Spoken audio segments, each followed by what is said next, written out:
and find the three typical parts of a neuron. I've lettered them there for you, A, B, and C: dendrite, cell body, and axon.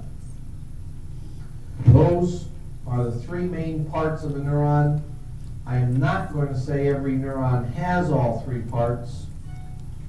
Some specialized neurons have a few of the parts missing, but a typical neuron sends an impulse in this direction all the time, the way I've set it up with my letters. An impulse enters the dendrites, goes through the cell body, and goes out along the length of the axon. So that you have that down on that paper, do this for me.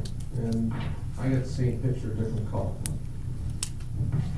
Draw an arrow down the side margin of your paper. Put the head of the arrow down at the bottom.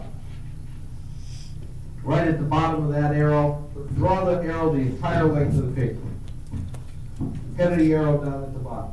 At the bottom of the arrow, put direction of impulse. And then just superimpose these three words on that arrow.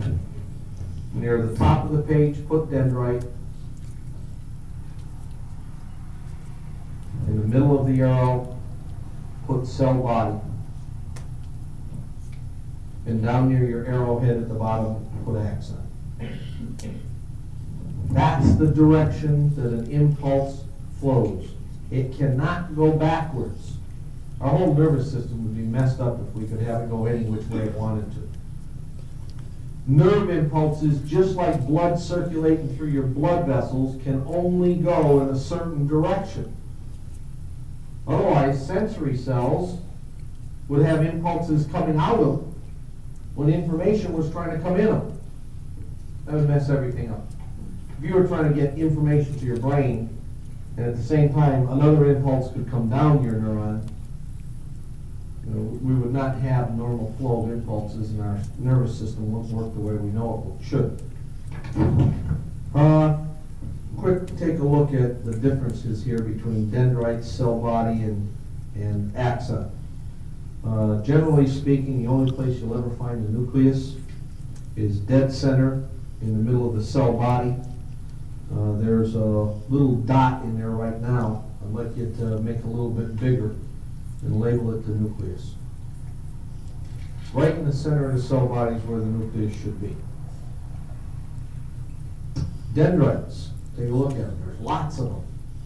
Lots of them. And they're relatively short.